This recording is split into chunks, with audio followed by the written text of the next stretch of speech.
कोहिनूर म्हणजेच प्रकाशाचा पर्व हा केवळ दगडच नाही, तर हा इतिहास आहे आणि पुरुषांसाठी हा एक शापित हिरा. कोहिनूर हिरा हा जगातील सर्वात प्राचीन हिऱ्यापैकी एक. अंदाजे 5,000 वर्षापूर्वी भारतातील कृष्णा नदीच्या खोऱ्यात जगातील प्रसिद्ध कोल्लूर खाणीत हा हिरा सापडल्याचे मानले जाते. कोहिनूर हिऱ्याचा पहिला मालक म्हणजे काकतीय राजवंश. वॉरंगलच्या राजांनी या हिऱ्याला मंदिरात ठेवला होता, कारण तो त्या हिऱ्याला दैवी हिरा मानत होता. ह्या हिऱ्यासाठी अनेक युद्ध झाली. 13व्या शतकात दिल्लीचा सुलतान अलाउद्दीन खिलजी दक्षिणेत आला आणि वॉरंगल किल्ला जिंकला. खजिन्यात त्याला तो हिरा सापडला. एक इतिहासकार असेही सांगतो, खलजीने हा हिरा उचलला आणि त्याचा प्रकाश पाहून तो चकित झाला. तेव्हा त्याला समजले नव्हते की हा दगड पुढे किती साम्राज्यांचे भविष्य ठरवणार आहे. नंतर हा हिरा मुघल साम्राज्याच्या हातात आला. बाबरच्या आत्मचरित्रात कोहिनूरचा पहिला स्पष्ट उल्लेख आढळतो. बाबरला वाटले होते की हा हिरा त्याच्या भाग्याचा ताबीज आहे. शहाजहानच्या तर काळात कोहिनूर हा हिरा मयूर सिंहासनात बसवला. ताजमहालचा निर्माता, पण सिंहासन अधिकच सुंदर होते.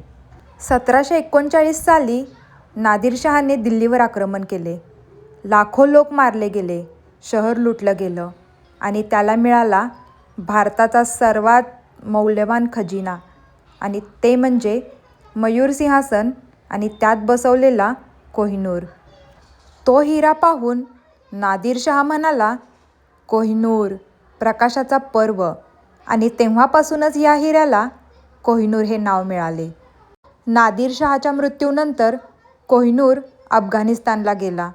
पिढ्यानपिढ्या हा हिरा या राजाकडून त्या राजाकडे फिरत राहिला. पण 18व्या शतकात अफगाणचा राजा शाह शुजा भारतात आला आणि महाराज रणजित सिंग याच्याकडे आसरा मागितला. त्या बदल्यात त्याने त्याला कोहिनूर दिला होता. राजाने आपल्या मृत्यूपूर्वी कोहिनूर हा अमृतसरच्या गुरुद्वारा साहिबाला द्यावा अशी इच्छा व्यक्त केली होती, पण ब्रिटिशांनी ते घडू दिले नाही. 1849 रोजी ब्रिटिशांनी पंजाब जिंकला. करारात त्यांनी स्पष्ट लिहिले की कोहिनूर हा महाराणी व्हिक्टोरिया यांना द्यावा. राजाच्या 12 वर्षाच्या मुलाला हा हिरा जबरदस्तीने ब्रिटिशांना द्यावा लागला. इंग्लंडमध्ये कोहिनूर कापून छोटा केला. त्याची चमक वाढली, पण त्याचा वास्तविक आकार अर्धा झाला. आजही कोहिनूर हा हिरा ब्रिटनच्या टॉवर ऑफ लंडनमध्ये ठेवला आहे. जगभरातून लाखो लोक या हिऱ्याला बघायला येतात. भारताने अनेक वेळा कोहिनूर हिरा ब्रिटनकडे मागितला, पण ब्रिटन म्हणतो, हा इतिहासाचा भाग आहे, आम्ही परत देऊ शकत नाही. पण भारताच्या मनात आजही अशी आशा आहे, एक दिवस कोहिनूर आपल्या मातृभूमीत परत येईल. कोहिनूर हा फक्त हिरा नाही, तो भारताच्या वैभवाची, वेदनेची आणि लुटीची कहाणी आहे.